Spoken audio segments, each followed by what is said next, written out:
ciné, bitch. Ciné, bitch. On prend de bien critiquer, monsieur. C'est par ici référence, ciné, bitch. Oui, et c'est sur Radio Panique.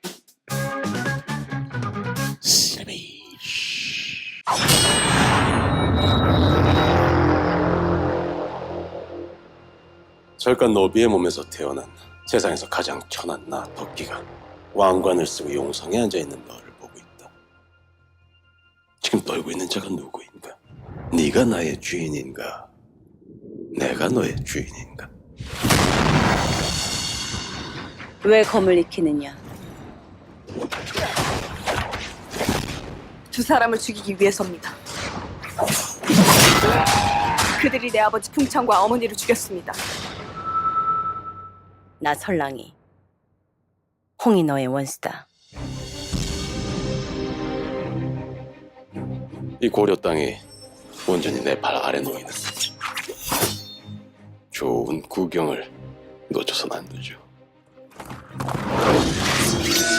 다음에 만날 땐 너와 나 둘 중에 하나는 반드시 죽어야 한다.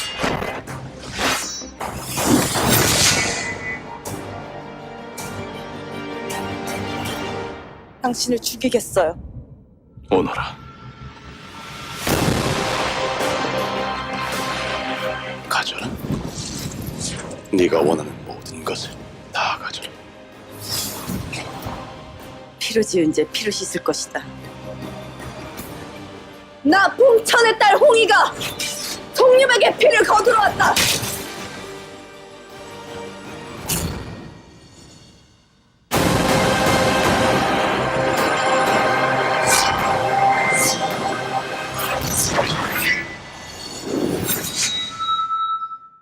Salut, Walwitch. Hello, bonsoir. Je vais vous parler d'un film coréen pour changer. Ah, let's go. Ça s'appelle Memory of the Sword.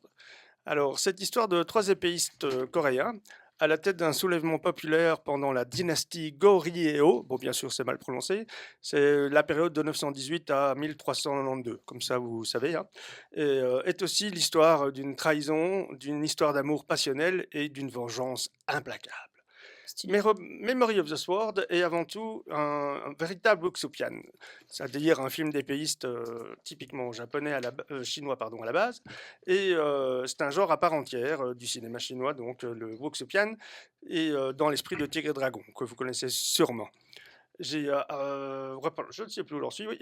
Reprenons tous les codes du style, transposés ici dans l'époque médiévale du grand empire de la Corée. Trois grands maîtres d'arts martiaux et un disciple d'exception possédant le virtuose de leur art, au point de pouvoir s'élever d'un bond de plusieurs mètres ou de tenir en équilibre sur un roseau, pouvoir faisant partie du folklore et de la culture asiatique qui considèrent les grands maîtres d'arts martiaux comme des surhommes. Concept pas si éloigné des super-héros américains, sauf qu'ici, pas de costumes ridicules et pas de pouvoirs démesurés, juste des combattants hors normes. Ça plaît à Baud, ça je le savais. Au-delà des scènes de combat remarquables à la chorégraphie haute en couleurs, ce qui est particulièrement intéressant dans ce Memory of the Sword, c'est nos trois personnages principaux, à la fois frères et sœurs d'armes, amants et rivaux, pris dans un triangle amoureux. Alors, mais la trahison d'un des trois va conduire le deuxième vers la mort et provoquera de façon diabolique et irrévocable le désir de vengeance du dernier, prêt à tout et surtout au pire pour obtenir réparation. Un scénario bien écrit avec des personnages attachants, rythmés et sans temps mort, teinté de romance et de drame qui, au-delà de l'action haletante, est aussi l'histoire d'un amour contrarié que l'ambition va pousser au drame, engendrant une haine farouche et sans appel.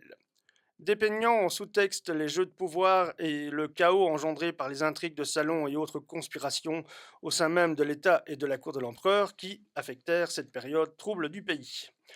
Un soin tout particulier a été apporté aux costumes d'époque somptueux, au palais princier et gigantesque, où chaque plan finement décoré donne un supplément d'âme aux images, apportant beaucoup à l'ambiance et à la réussite du métrage.